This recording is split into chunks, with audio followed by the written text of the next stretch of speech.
الحمد لله نحمده ونستعينه ونستغفره ونؤمن به ونتوكل عليه ونعوذ بالله من شرور أنفسنا ومن سيئات أعمالنا من يهده الله فلا مضل له ومن يضلله فلا هادي له ونشهد أن لا إله إلا الله وحده لا شريك له ونشهد أن محمدا عبده ورسوله قال الله تبارك وتعالى في القرآن المجيد والفرقان الحميد وَلَقَدْ آتَيْنَا دَاوُودَ وَسُلَيْمَانَ عِلْمًا صدق الله مولانا العظيم إن الله وملائكته يصلون على النبي يا أيها الذين آمنوا صلوا عليه وسلموا تسليما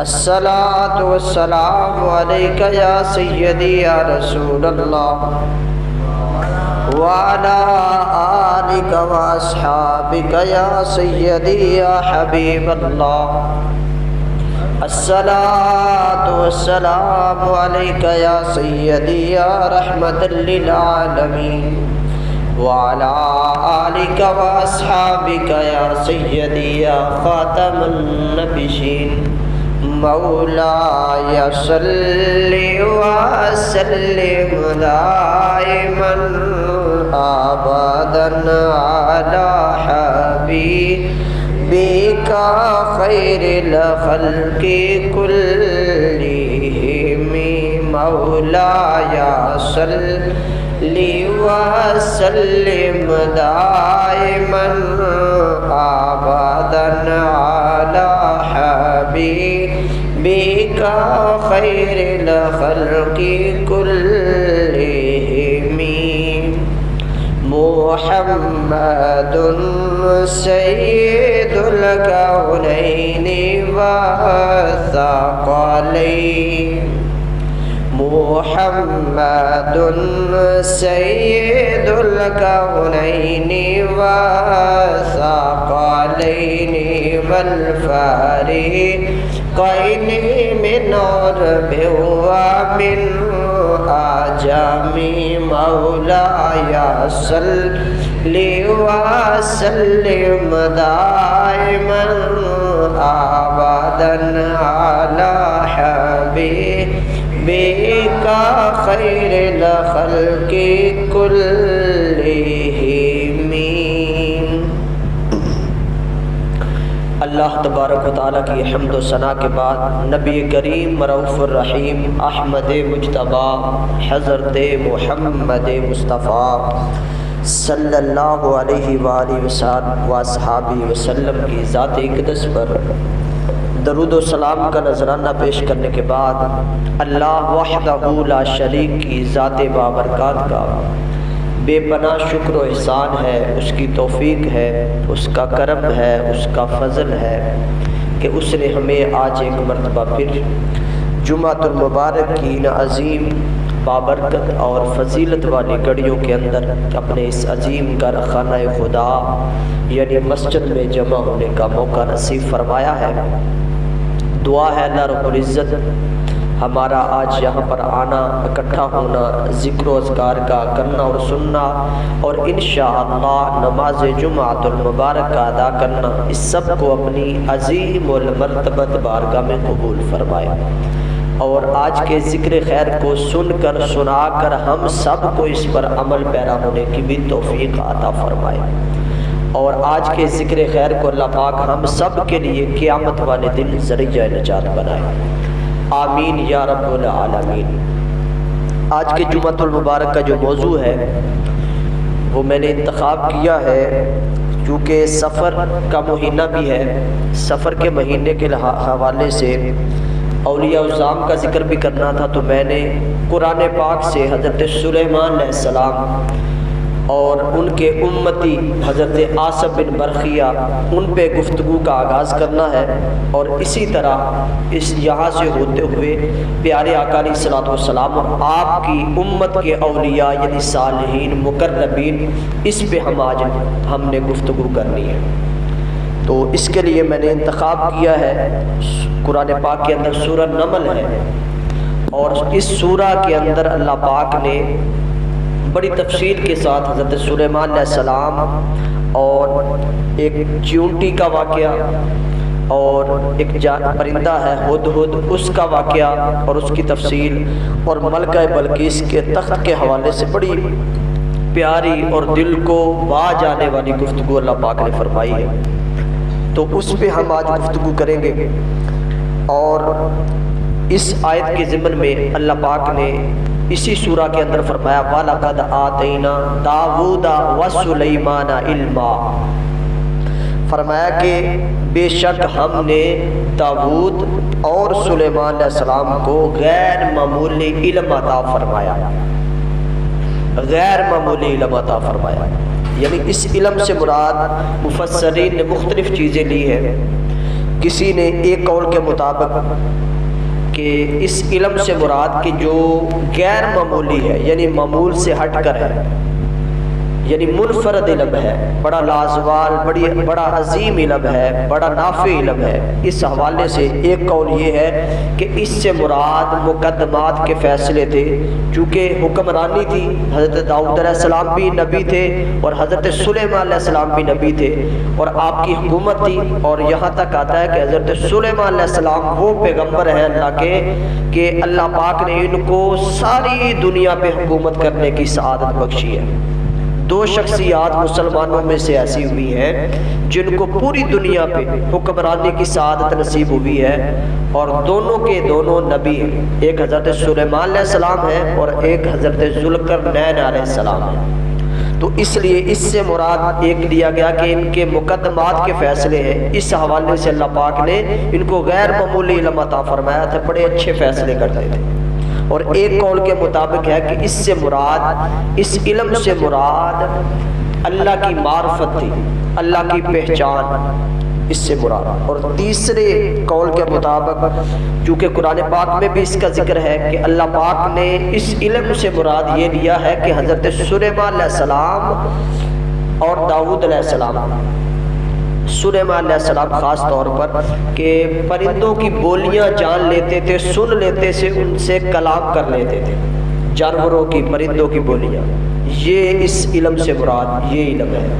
اور ایک قول کے مطابق یہ بھی ہے کہ اللہ پاک نے حضرت سلیمان علیہ السلام کو اختیار دیا تھا کہ 3 چیزوں میں سے ایک کا انتخاب فرما لے۔ وہ 3 چیزیں کیا تھیں؟ اللہ پاک نے فرمایا سلیمان یا تو مال لے لو، یا مال کا انتخاب کر لو، یا ملک لے لو، یا علم لے لو۔ تو حضرت سلیمان علیہ السلام نے تینوں چیزوں میں سے اللہ پاک کے ہاں علم کا انتخاب فرمایا۔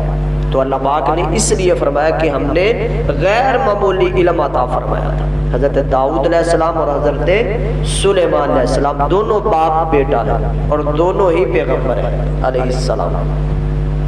البدایہ والنہایہ کے اندر روایت موجود ہے کہ حضرت داؤد علیہ السلام اللہ پاک نے بڑی شان عطا فرمائی، اور اسی طرح حضرت سلیمان علیہ السلام کو اللہ پاک نے بڑی عظیم و شان آپ کی مقام اور مرتبہ رفعت عطا فرمائی۔ البدایہ والنہایہ کے اندر روایت ہے کہ حضرت داؤد علیہ السلام جو کہ حضرت سلیمان علیہ السلام کے والد محترم ہیں، بڑی حسین آواز عطا فرمائی تھی حضرت داؤد علیہ السلام کو، اور آپ پر زبور نازل ہوئی تھی۔ تو جب زبور پڑھتے تھے نا، اگر بیابان میں بھی بیٹھ کے پڑھنا شروع کر دی تو اتنی حسین آواز تھی کہ پرندے کیا، وحشی جانور، شیر وغیرہ سارے کے سارے آ کر جمع ہو جاتے، اور جب تک آپ پڑھتے رہتے ہلنے کا نام نہ لیتے۔ اور روایات کے اندر آتے ہیں کہ جب تک آپ پڑھتے رہتے نا زبور، اس پیاری کتاب کو جو اللہ کی طرف سے نازل ہوئی، اتنی حسین آواز تھی کہ جانور ہلنا تو کیا، بھوک بھی ان کو یہ محسوس نہیں ہوتا تھا کہ ہمیں بھوک لگی ہے، اسی طرح کئی مرتبہ بھوکے پیاسے وہیں پہ مر جاتے تھے، اتنی حسین آواز تھی حضرت داؤد علیہ السلام۔ فرماتے کہ جب زبور آپ پڑھتے، تلاوت کرتے زبور کی، تو دریا کی روانی، موجیں، پانی رک جاتا تھا، تھم جاتا تھا پانی، اس قدر آپ کو حسین آواز اللہ پاک نے عطا فرمائی تھی۔ اور پھر کیا ہوا؟ پھر یہ بات ابلیس شیطان کو اچھی نہیں لگی، تو اس نے اپنے چیلوں کو، سرداروں کو جمع کیا کہ اگر ایسا ہی رہا تو داؤد علیہ السلام تو سارا کچھ لے جائے گا، ہمارے پلے کچھ نہیں پڑے گا۔ تو اب اس نے یہ جو ساز، آواز، بانسریاں، باجے وغیرہ ہیں، یہ اس کی ایجاد ہے۔ اس نے اپنے چیلوں کو حکم دیا تو اس نے یہ بانسریاں، سرنگیاں وغیرہ ایجاد کرنا شروع کی۔ تو جب ایجاد ہوئی، ساز شروع ہوا، تو پھر وہ سارے لوگ ادھر منتقل ہو گئے۔ حضرت داؤد علیہ السلام کے پاس کمی آ گئی ان سب چیزوں کی۔ تو اس طرح شیطان اس دور میں بھی انسان کو ورگلا رہا تھا، اللہ کی مخلوق کو ورگلا رہا تھا۔ اب آگے چلتے ہیں، حضرت سلیمان علیہ السلام کا ذکر کرتے تھے۔ حضرت سلیمان علیہ السلام، میں نے آپ کو بتایا کہ جانور، پرندے، وحشی جانور بھی اس میں شامل ہے، اور جنات اور ہوا، یہ ساری چیزیں حضرت سلیمان علیہ السلام کے تابع تھے۔ اللہ پاک نے ان کو آپ کے تابع کر دیا تھا، آپ کی فرما بردار تھی، آپ ان سے کوئی بھی کام اپنی مرضی سے لے سکتے تھے۔ یہ ساری چیزیں حضرت سلیمان علیہ السلام کے تابع تھی، یہاں تک کہ ہوا بھی حضرت سلیمان علیہ السلام کے اللہ پاک نے تابع کر دی تھی۔ اور قرآن پاک میں بھی اس کا ذکر ہے، فَسَخَّرْنَا لَهُ الرِّيحَ تَجْرِي۔ تو اس کے اندر اللہ پاک نے فرمایا کہ حضرت سلیمان علیہ السلام جب اپنے تخت پہ بیٹھ جاتے، صبح کو بھی ہوا سیر کے لیے لے کے جاتی اور شام کو بھی۔ آپ بیٹھتے تھے، ہوا نے لے کے آپ کو جانا تھا، آپ بیٹھتے تھے، صبح کی سیر کرتے تھے۔ حضرت سلیمان علیہ السلام 1 ماہ کی مسافت ہوا پہ طے کرتے تھے۔ جتنا بندہ 1 ماہ چلتا ہے نا سیر کے لیے، اتنی وہ ہوا صبح کی سیر حضرت سلیمان علیہ السلام کو کراتی تھی۔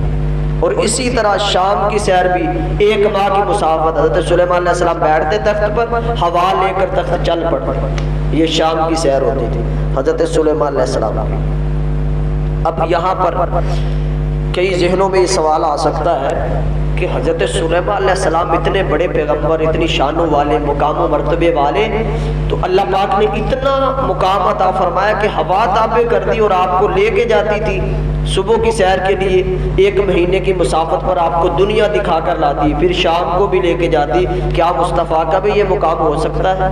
کم ہے یا زیادہ ہے؟ ذہنوں کے اندر سوال آتا ہے۔ تو صحیح مسلم کے اندر حدیث پاک موجود ہے کہ آقا علیہ الصلوۃ والسلام نے فرمایا، بے شک اللہ پاک نے تمام روئے زمین کو لپیٹ دیا میرے لیے، تمام روئے زمین کو میرے لیے لپیٹ دیا، اکٹھا کر دیا، جمع کر دیا ایک جگہ، اور فرمایا کہ میرے سامنے جمع کر کے میرے لیے فرمایا کہ میں نے دنیا کے تمام مشارق اور مغارب سب کچھ سامنے دیکھ لیے۔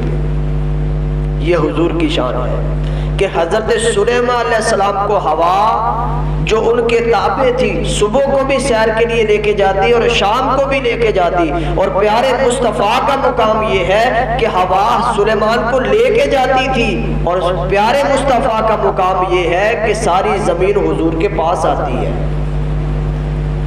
سمجھے آپ بات کو کہ ہوا لے کے جاتی ہے سلیمان علیہ السلام کو کہ وہ زمین بھی دیکھ لے، وہ بھی دیکھ لے، وہ بھی اللہ کی مخلوقات اور زمین دیکھ لے۔ لیکن مصطفیٰ کا مقام یہ ہے کہ زمین بچھی ہوئی حضور کے سامنے آ جاتی ہے۔ حضور جو سلیمان علیہ السلام جا کر دیکھتے تھے، آپ سامنے دیکھیں، یہ مصطفیٰ کا مقام ہے۔ یہ صحیح مسلم کے اندر حدیث پاک۔ اب آگے چلتے ہیں، حضرت سلیمان علیہ السلام اور چیونٹی کا واقعہ بھی آتا ہے قرآن پاک کے اندر، اور اس میں اللہ پاک فرماتا ہے سورہ نمل کے اندر، اور سورہ نمل نملۃ، یعنی نمل جو ہے اس کا معنی ہی چیونٹی ہے، یعنی قرآن پاک میں ایک ایسی صورت بھی ہے جس کا نام چیونٹی ہے، یعنی کیڑی جس کو آپ کہتے ہیں۔ تو اللہ پاک نے ایک چھوٹی سی اپنی مخلوق کے حوالے سے بھی ایک صورت اس کے نام پہ رکھی ہے۔ چیونٹیاں بہت ساری ہیں، کیڑیاں بہت ساری ہیں، اور حشرات الارض میں سے یہ سب سے چھوٹی معلوم ہوتی ہے، لیکن اللہ پاک نے اس کے نام پہ سورہ کیوں رکھی ہے؟ کیونکہ اس کی نسبت سلیمان علیہ السلام سے ہو گئی، اس کی نسبت سلیمان علیہ السلام سے ہو گئی ہے۔ یہ نسبت کی بات ہے۔ چیونٹیاں تو اور بھی دنیا میں بہت ہیں، پہلے بھی آئی ہیں، اب بھی آ رہی ہیں، آگے بھی آئیں گی۔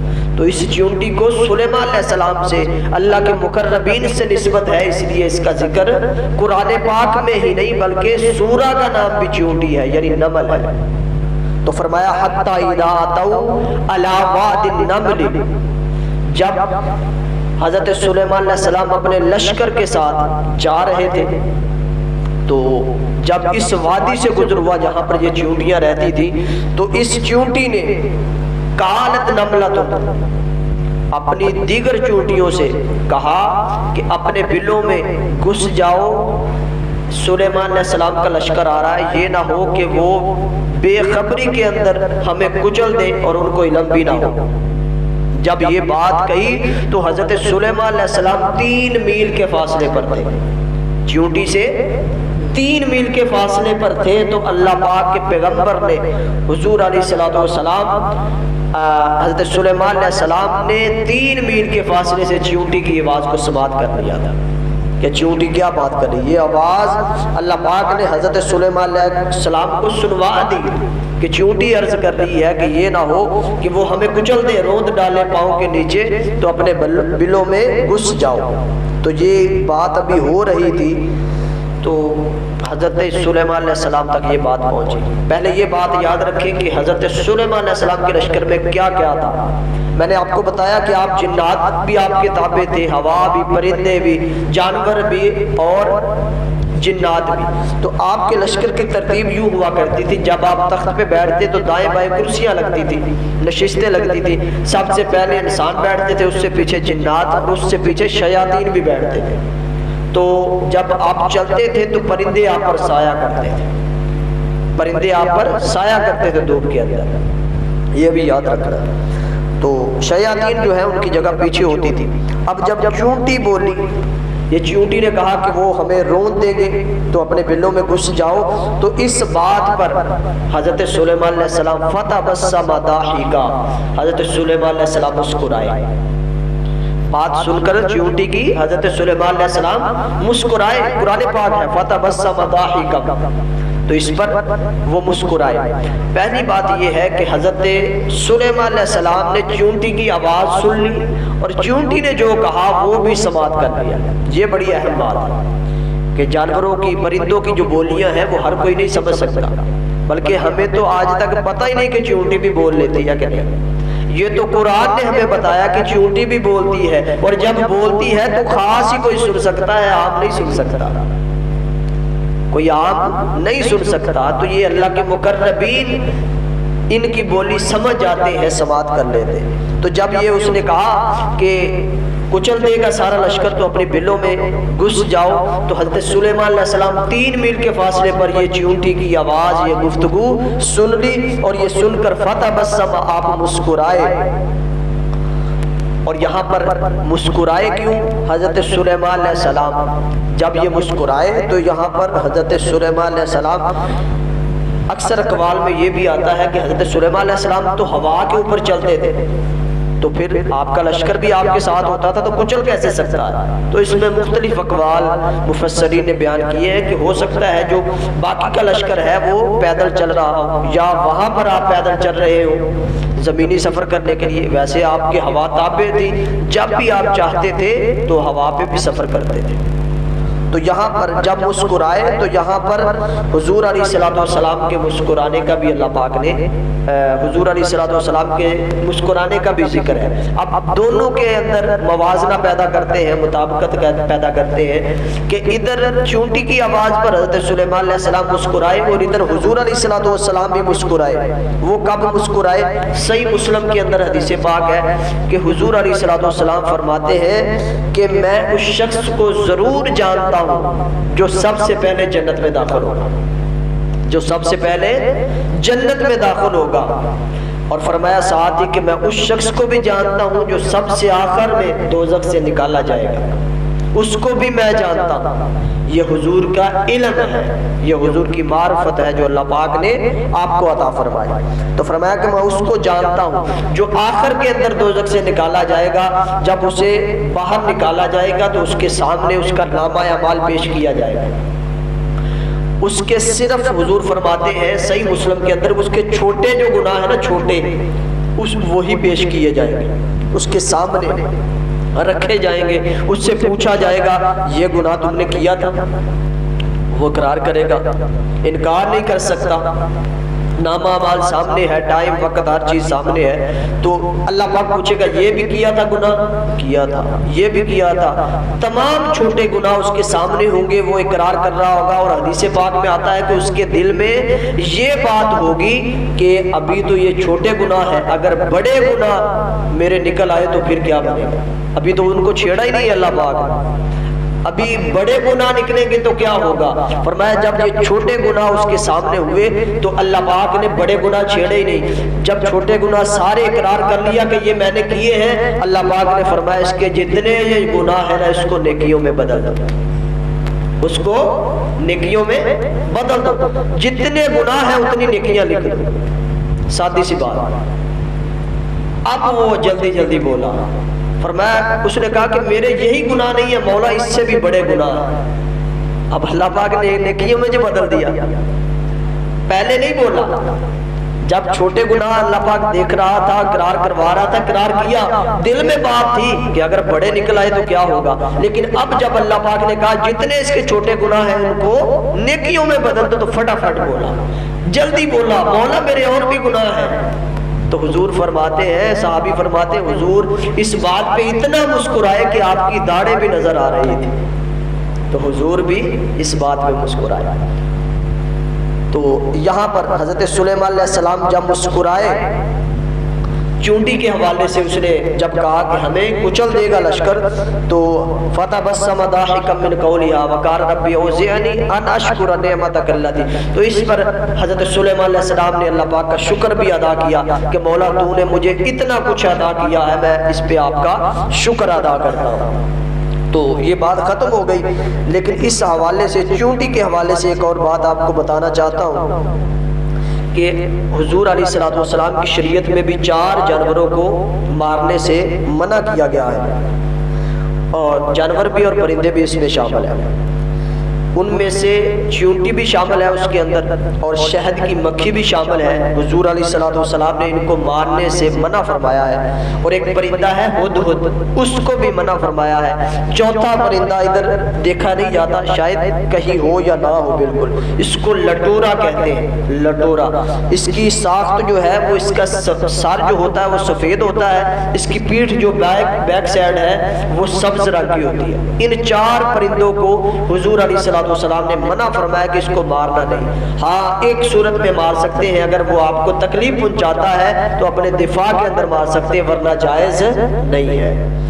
تو چونٹی کے بارے میں ایک اور بھی حدیث مبارکہ ہے صحیح بخاری کے اندر کہ حضور فرماتے کہ پچھلے انبیاء کرام میں سے کسی نبی نے ایک چونٹی نے اس نبی کو کاٹا، تو اس نبی نے تمام کی تمام جتنی وہ چونٹیاں تھیں ان کو آگ لگا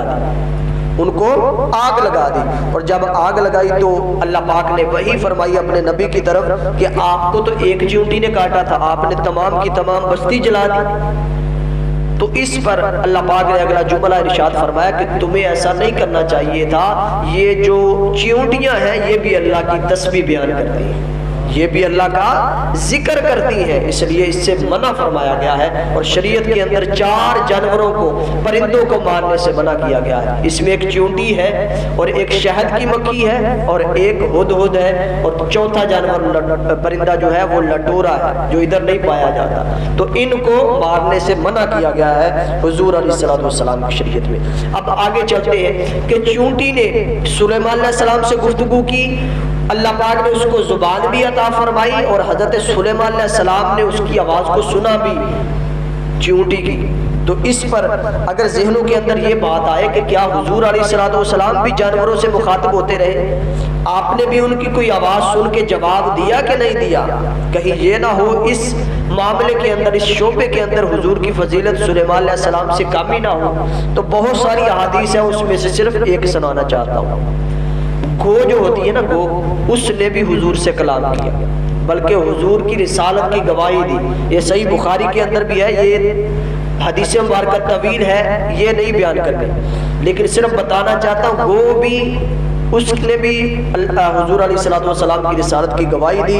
اونٹ بھی حضور سے ہم کلام ہوا، بکری بھی ہوئی، اور آج اس کا ذکر کرنا ہے وہ ہے ہرنی، یعنی ہرن جس کو کہتے ہیں۔ مجمع الزوائد کے اندر حدیث پاک ہے حضور علیہ الصلوۃ والسلام گزر رہے تھے، خیمہ لگا ہوا تھا، خیمے کے بعد ایک ہرن بندھا ہوا تھا، ہرنی بندھی ہوئی تھی، اور اس نے حضور علیہ الصلوۃ والسلام سے گفتگو فرمائی۔ وہ مخاطب ہوئی حضور سے کہ اے اللہ کے رسول مجھے کھول دیں، میرا چھوٹا سا بچہ ہے، انہوں نے مجھے باندھ دیا، قید کر لیا، آپ مجھے کھول دیں گے تو میں وعدہ کرتی ہوں میں بچے کو دودھ پلا کے واپس آ جاؤں گا، آپ مجھے پھر باندھ دیجئے گا۔ وہ ہرنی بولی اور حضور علیہ الصلوۃ والسلام نے سماعت کیا، اپنے کانوں سے سنا۔ تو حدیث پاک کے اندر آتا ہے حضور نے اس سے حلف لیا کہ تم واپس آ جاؤ گی؟ اس نے کہا حضور میں واپس آ جاؤں گا۔ تو حضور نے حلف لے کر، اچھا انسانوں کا حلف ہوتا ہے، ادھر جانوروں کا بھی حلف ہو رہا ہے۔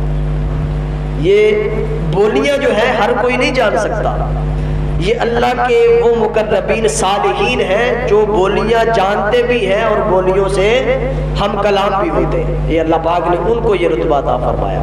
تو آپ نے حلف لیا، چھوڑ دیا، کچھ دیر کے بعد وہ واپس آ گئی، حضور نے پھر باندھ دی، یعنی اپنے حلف کی پاسداری جانور نے بھی حضور علیہ الصلوۃ والسلام سے وفا کی ہے۔ کاش ہم آج حضور علیہ الصلوۃ والسلام سے اسی وفا کا وعدہ کریں جو وفا آج بھی جانور کر رہے ہیں۔ تو حضور علیہ الصلوۃ والسلام نے کھول دیا، جب واپس آ گئی حضور نے باندھ دیا، لیکن جنہوں نے باندھا تھا ان سے گفتگو فرمائی کہ یہ مجھے ہبہ کر دو، انہوں نے ہبہ کر دیا۔ حضور نے کھول کر جب آزاد کر دیا تو جاتے ہوئے حدیث پاک کے اندر آتا ہے جنگل کی طرف بھاگ رہی تھی اور ساتھ پڑھ رہی تھی لا الہ الا اللہ محمد رسول اللہ صلی اللہ علیہ وسلم۔ یہ ہرنی کی زبان ہے۔ تو پتہ چلا جس طرح چیونٹی حضرت سلیمان علیہ السلام سے مخاطب ہوئی، انہوں نے آواز بھی سنی اور ان سے ہم کلام بھی ہوئے، اسی طرح بہت سارے جانور حضور علیہ الصلوۃ والسلام ان کی بات سن بھی لیتے تھے اور ان سے ہم کلام بھی ہوا کرتے تھے۔ اور اس کے آگے اس کے بعد یہ چیونٹی تھی، اس پر حضرت سلیمان علیہ السلام نے شکر ادا کیا کہ اللہ پاک تو نے مجھے اتنا مقام دیا ہے کہ چیونٹی کی آواز بھی میں نے سن لی اور اس سے ہم کلام بھی ہوا، 3 میل کے فاصلے پر چیونٹی کی آواز کو سنا۔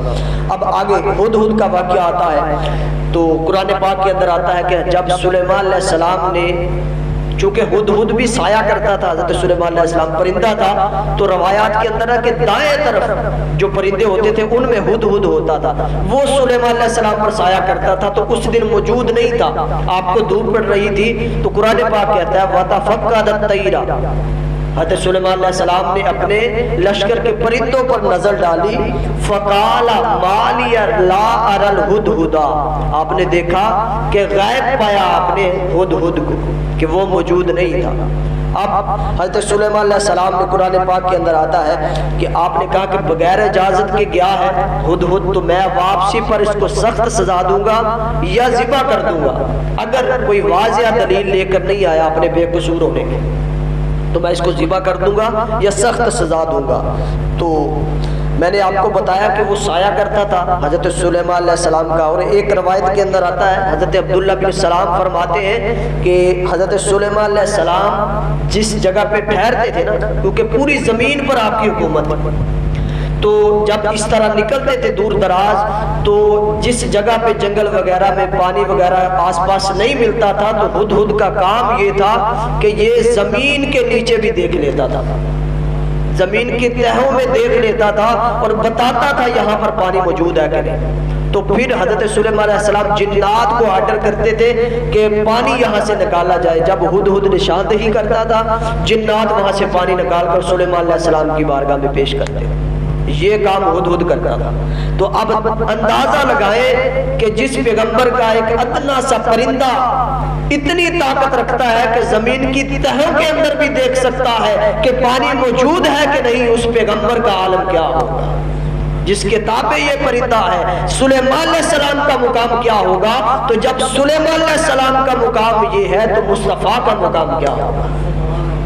یہ بات غور کرنے کی ہے، اس پہ غور کرنا چاہیے۔ تو اب حضرت سلیمان علیہ السلام نے کہا کہ سخت سزا دوں گا۔ جب وہ واپس آیا، مختصر یہ کہ اس نے آ کر بتایا، اس میں بھی بہت ساری روایات تفاسیر میں آتی ہے کہ جب وہ ہدہد گیا وہاں پر ایک مونس ہدہد بھی ملی، اس کا نام یافور تھا، یافیر تھا، یعنی جب یہ ملکہ سبا یمن کی طرف چلا گیا تو واپس آنے پر بچنے کے لیے بھی اور ایک عظیم خبر دینے کے لیے کہ میں جس جگہ پہ گیا ہوں. جب ہدہد واپس آیا تو اس نے وجہ یہ بیان کی کہ میں ایک ایسی جگہ دیکھ کے آیا ہوں جہاں پر ایک عورت حکومت کرتی ہے، لیکن بات یہ ہے کہ وہ اللہ کی عبادت نہیں کرتے بلکہ ملکہ بھی اور اس کی ساری قوم سورج کی پوجا کرتے ہیں. یہ میں نے ایک بات دیکھی ہے. تو حضرت سلیمان علیہ السلام نے اس پہ کہا تھا کہ اگر تو سچا ہے نا تو ابھی پتہ چل جائے گا، میں خط لکھتا ہوں، یہ خط لے کر تم اس ملکہ کے پاس چلے جاؤ، اس کو میرا پیغام یہ خط دے دو. تو جب یہ خط لے کر گئے، خط کے اندر حضرت سلیمان علیہ السلام نے فرمایا تھا انہو من سلیمان و انہو بسم اللہ الرحمن الرحیم، کہ فرما بردار ہو کر یہاں سے شروع کیا انہوں نے اپنے نام سے، انہو من سلیمان و انہو بسم اللہ الرحمن الرحیم، یعنی بسم اللہ بھی اس میں آ گئی. یہ سورہ نمل کے اندر پوری بسم اللہ موجود ہے. انہو من سلیمان کہ سلیمان علیہ السلام کی طرف سے، و انہو بسم اللہ الرحمن الرحیم اللہ کے نام سے. تو یہ خط جب پہنچا تو یہاں پر ایک اور بات بھی ہے. حضور علیہ السلام نے جب اپنا مکتوب لکھا کسریٰ اور دوسرے بادشاہوں کو تو آپ نے اپنے نام سے شروع نہیں کیا بلکہ اللہ کے نام سے شروع کیا. یہ اس میں اور اس میں تھوڑا سا فرق ہے کہ حضرت سلیمان علیہ السلام نے کہا کہ انہو من سلیمان و انہو بسم اللہ الرحمن الرحیم. حضور کے خط کا عنوان یہ تھا کہ اللہ کے نام سے شروع اور اللہ کے بندے اور رسول محمد کی طرف سے. یہ آپ نے خط لکھا. اور اب خط کے حوالے سے بھی یہ بات سن لیں کہ جس نے بھی انبیاء کرام کے خط کی بے ادبی کی ان کو ایمان نہیں ملا، اور جنہوں نے ادب کیا اللہ پاک نے ایمان کی دولت نصیب فرمائی. صرف انبیاء کرام کے خط کے ادب اور بے ادبی کا عالم یہ ہے. میں آپ کے سامنے 2-3 مثالیں دے جاتا ہوں کہ سب سے پہلے جب ملکہ بلقیس کو یہ مکتوب پہنچا تو اس نے پتہ کیا کہا، انہو کتاب کریم کا لفظ ہے سورہ نمل کے اندر. اس نے کہا بڑا معزز مکتوب آیا ہے، بزرگ نامہ میرے پاس آیا ہے. یعنی اس نے تعظیم کی ایک نبی کے خط کی مکتوب کی.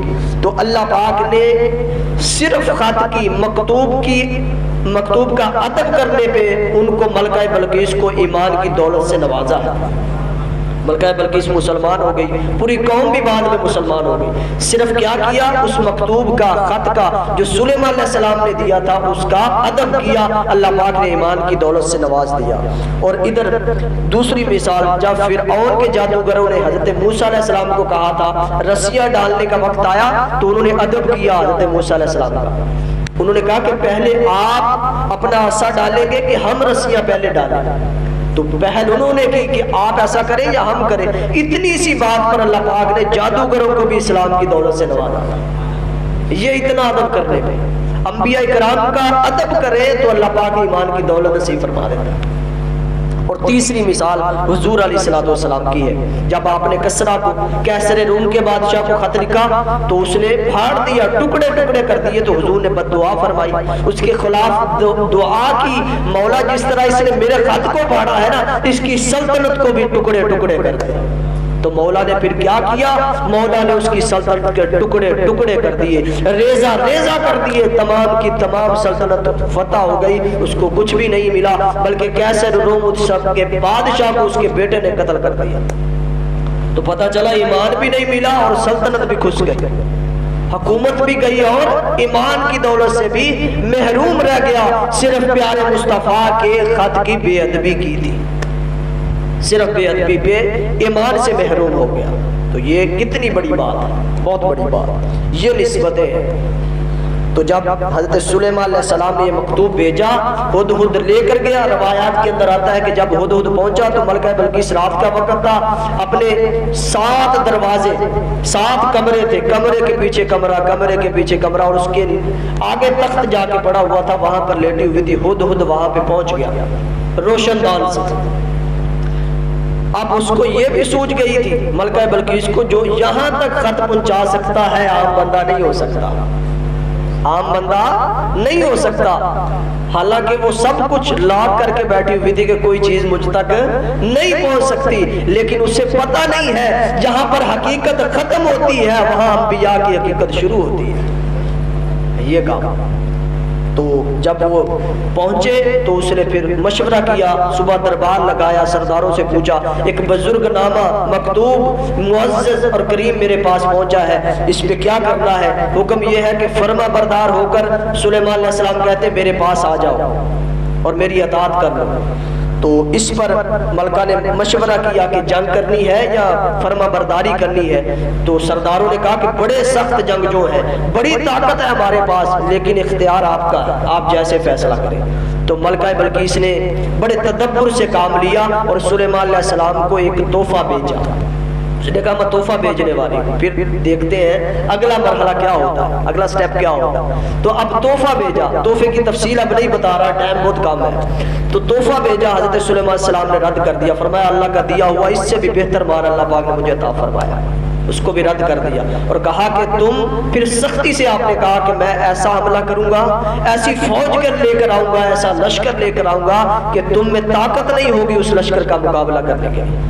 تو اب وہ ڈرے ملکہ بلقیس اور اس کی ساری قوم۔ تو اب ملکہ بلقیس کا اگلا فیصلہ یہ تھا کہ اب سلیمان علیہ السلام کے پاس جایا جائے، اور جانے سے پہلے بھی اس نے خط لکھا، اپنے سفیر کو کہا کہ پہلے بتاؤ کہ ہمارے یہ نہ لشکر لے کر سلیمان علیہ السلام آ پہنچے، پہلے پیغام بھیجا۔ اور اس پر پھر قرآن کہتا ہے کہ قال یا ایھا الملأ، جب ملکہ سبا، ملکہ بلقیس وہاں سے چلی یمن سے بیت المقدس کے اندر، سلیمان علیہ السلام بیت المقدس کے اندر بیٹھے تھے، تو قرآن کہتا ہے قال یا ایھا الملأ ایکم یاتینی بعرشھا قبل ان یاتونی مسلمین۔ اے دربار والو، اب دربار والوں سے حضرت سلیمان علیہ السلام مخاطب ہے، تم میں سے کون ہے جو اس ملکہ بلقیس کا تخت میرے پاس لا سکتا ہے قبل، اس سے پہلے ایاتونی مسلمین، وہ سارے لوگ ملکہ بلقیس فرما بردار ہو کر میرے پاس پہنچ جائے، اس سے پہلے پیسے نہیں، اس سے پہلے پہنچنا چاہیے۔ کون ہے وہ بندہ؟ تو اس پر پہلے تو یہ سن لے کہ اس تخت کی خصوصیات کیا تھی۔ سونے کا بنا ہوا تھا، زمرد یاقوت سے جڑا ہوا تھا، بڑا خوبصورت تھا، اس کی لمبائی 80 ہاتھ تھی تخت کی، بڑا شاندار تخت تھا۔ اس کی چوڑائی جو تھی وہ 40 ہاتھ تھی، اونچائی 30 ہاتھ تھی، اور 7 منزلیں تھی اس کے اندر، اتنا بڑا تخت تھا، اور 7 قبروں کے اندر بند تھا، یہ بھی یاد ہے۔ جب ملکہ بلقیس چلنے لگی نا، اس نے کیا کیا، 7 قبروں کو تالے لگوائے تھے، ہر کمرے کو تالا لگایا جائے، اور اس پہ پھر محافظ چوکیدار بھی مقرر کیے جب وہ سلیمان علیہ السلام کے پاس آنے لگے۔ یہ سارے کام کر کے پھر چلی تھی ملکہ بلقیس۔ تو اس پر جب حضرت سلیمان علیہ السلام نے کہا کہ کون لا سکتا ہے، تو اس پر وہ قال عفریت من الجن، قرآن کہتا ہے کہ بہت کبھی ہیکل مضبوط جن کھڑا ہوا، اس نے کہا کہ میں لا سکتا ہوں۔ قال عفریت من الجن، اس نے کہا کتنی دیر کے اندر لاؤ گے؟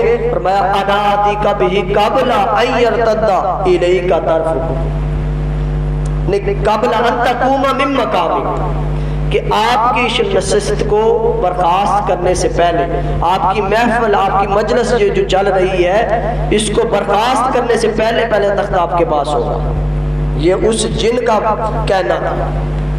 تو اب حضرت سلیمان علیہ السلام نے کہا کہ نہیں، اس سے بھی پہلے چاہیے، اور سلیمان علیہ السلام چونکہ اللہ کے پیغمبر تھے، دیکھ رہے تھے ان سے پہلے بھی کوئی لانے والا موجود ہے میرے دربار کے اندر۔ پھر قرآن کہتا ہے قال الذی عندہ علم من الکتاب، پھر علم کی بات آ گئی، فرمایا پھر وہ شخص کھڑا ہوا جس کے پاس کتاب کے کچھ حصے کا علم تھا۔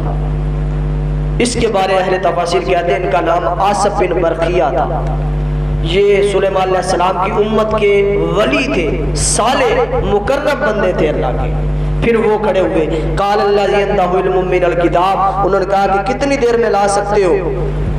اس نے کہا کہ قبل ان تقوم من مقامک، اس جن نے کہا تھا، انہوں نے کہا کہ ان یرتد الیک طرفک، اتنی دیر میں لا سکتا ہوں آپ کی آنکھ کی پلک جھپکنے سے بھی پہلے۔ کتنا، 1 سیکنڈ بھی نہیں لگتا، آپ ابھی اندازہ لگا لیں، تجربہ کر لیں کہ آنکھ کی پلک جھپکنے میں 1 سیکنڈ بھی نہیں لگتا۔ اس اللہ کے ولی نے کہا کہ اس سے بھی پہلے لا سکتا، اس سے بھی پہلے کا لفظ قبل، پہلے لا سکتا۔ تو اس نے پھر لا کر بھی دکھایا، آصف بن برقیہ نے لا کر بھی دکھایا، اتنے تالے لگے ہوئے، 7 کمروں، کمرے کے پیچھے کمرہ، کمرے کے پیچھے کمرہ، کمرے کے پیچھے کمرہ، اور اس کو تالے لگے ہوئے، چوکیدار، محافظ، سب کچھ مقرر تھے، لیکن آصف بن برقیہ نے 1 سیکنڈ کے اندر وہ تخت سارے کا سارا اتنا بڑا لا کر سلیمان علیہ السلام کی بارگاہ میں رکھ دیا۔ اس کو کہتے ہیں ولی کی شان، اللہ کے صالح بندے کا مقام و مرتبہ، اس کی قوت، اس کا تصرف یہ تھا۔ لیکن ایک بات اس میں بھی آپ نے یاد رکھنی ہے کہ یہ ساری طاقت، یہ ساری قوت، یہ سارا تصرف اس بندے کا ہے جو حضرت سلیمان علیہ السلام کے امتی ہیں۔ حضرت سلیمان علیہ السلام کے امتی کا عالم یہ ہے، تو حضرت سلیمان علیہ السلام چونکہ نبی ہے، آپ کی قوت کا، آپ کی طاقت کا عالم کیا ہوگا؟ اگر سلیمان علیہ السلام کا امتی اتنی تالوں میں پڑے ہوئے، اتنی محافظوں میں پڑے ہوئے ایک تخت کو 1 سیکنڈ کے اندر لا سکتا ہے، تو پیغمبر کا عالم کیا ہوگا؟ ان کی طاقت کا عالم کیا ہوگا؟ ان کی نظر نبوت کا عالم کیا ہوگا؟ تو یہ حضرت سلیمان علیہ السلام کے امتی کا عالم یہ ہے۔ تو پیارے مصطفیٰ صلی اللہ علیہ وسلم کی امت چونکہ ان کی امت سے افضل ہے، چونکہ سلیمان علیہ السلام سے افضل ہے پیارے مصطفیٰ صلی اللہ علیہ وسلم، اور تمام امتوں سے افضل ہے حضور کی امت۔ جس طرح تمام انبیاء سے افضل ہے پیارے مصطفیٰ، اسی طرح تمام امتوں سے افضل ہے امت محمدیہ صلی اللہ علیہ وسلم۔ تو جب سلیمان علیہ السلام کے امتی کا عالم یہ ہے، طاقت یہ ہے، قوت یہ ہے، تو مصطفیٰ کا عالم کیا ہوگا؟ مصطفیٰ کے امت کے اولیاء و صالحین کا عالم کیا ہوگا؟ کتنا بڑا مقام و مرتبہ۔ تو اب آخری بات سن لیں کہ نسبت کیا ہے۔ اللہ پاک نے چونٹی پہ ایک سورت کا نام رکھ دیا، نمل، قرآن پاک میں یہ اسی سورت سے سب کچھ بیان کیا۔ تو اللہ پاک نے نمل کا لفظ بھی رکھ دی، سورت بھی رکھ دی، لفظ بھی آ گیا، ہدہد کا ذکر بھی آ گیا، اس پرندے کا بھی ذکر آ گیا۔ تو اللہ پاک نے انبیاء کرام کی نسبت سے، حضرت سلیمان علیہ السلام کی نسبت سے، چونٹیاں اور بھی بہت ہیں، ہدہد پرندے اور بھی بہت ہیں، لیکن یہ جو پرندے ہیں نا، ایک چونٹی ہے اور ایک ہدہد ہے، اس کا ذکر قیامت تک ہوتا رہے گا، اس کا ذکر قیامت تک ہوتے رہے گا، اس لیے کہ اس کی نسبت نبی سے ہے، اس کی نسبت نبی سے ہے۔ تو جب میرا سوال یہ ہے، آپ کے ذہنوں کو صاف کرنا چاہتا ہوں، واش کرنا چاہتا ہوں، آپ کو پیغام دینا چاہتا ہوں، جب ان جانوروں کا ذکر، ان پرندوں کا ذکر ہمیشہ رہے گا، سمجھے بات؟ جب ہدہد کا ذکر ہمیشہ رہے گا، چیونٹی کا ذکر جب تک قیامت نہیں آ جاتی، قرآن رہے گا تو ان کا ذکر رہے گا، جب تک ان کا ذکر قیامت تک رہے گا، تو جن کی وجہ سے ان کو نسبت ملی ان کا عالم کیا ہے؟ سمجھے بات کہ نہیں سمجھے؟ حضرت سلیمان علیہ السلام کی، آپ کی جسمانی طاقت کہہ لیں، روحانی طاقت کہہ لیں، آپ کا مقام کہہ لیں، فضیلت کہہ لیں، رتبہ کہہ لیں، ایک چونٹی اور ہدہد جو ہے اس کا ذکر قیامت تک رہے گا، تو ان کا نام مٹ نہیں سکا، تو جن کی وجہ سے نسبت ملی ہے وہ کیسے مٹ سکتے ہیں؟ تو یہ سلیمان علیہ السلام ہے کہ ان کا ذکر نہیں مٹ سکتا۔ تو پیارے مصطفیٰ صلی اللہ علیہ وسلم اور آپ کی امت تمام امتوں سے افضل ہے، تو آپ کے اولیاء و صالحین کا مقام و مرتبہ یقیناً بہت بلند ہوگا۔ صرف ایک بات اس پہ کہنا چاہتا ہوں کہ جب ان کا ذکر نہیں مٹا تو انبیاء کرام کا ذکر کیسے مٹ سکتا ہے؟ اس پہ شیخ عبدالحق محدث دہلوی، شیخ عبدالحق محدث دہلوی فرماتے ہیں انبیاء کرام کی حیات کے حوالے سے، زندگی کے حوالے سے فرماتے ہیں کہ انبیاء کی حیات پر سب کا اتفاق ہے، سب کا اتفاق ہے، فرمایا کسی ایک شخص کا بھی اس میں اختلاف نہیں ہے، اور فرمایا کہ یہ حیات جسمانی بھی ہے، دنیاوی بھی ہے اور حقیقی بھی ہے۔ یہ عبدالحق محدث دہلوی کا قول ہے، اور آپ نے اپنی کتاب کے اندر اس کو درج کیا، یعنی انبیاء کرام کی حیات اللہ پاک نے مرنے کے بعد بھی ان کو زندہ رکھا ہے۔ حضرت موسیٰ علیہ السلام کا قصہ بھی آپ کے سامنے ہے، بخاری کے اندر جب حضور علیہ السلام سفر معراج پہ جا رہے تو آپ نے دیکھا وہ نماز ادا کر رہے ہیں، تو یہ کوئی ایسا ڈکا چھپا موضوع نہیں ہے کہ بندے کو پتہ نہ چلے۔ اللہ پاک ہمیں عقیدہ صحیح رکھنے اور اس پہ عمل کرنے کی توفیق عطا فرمائے۔ وآخر دعوانا ان الحمد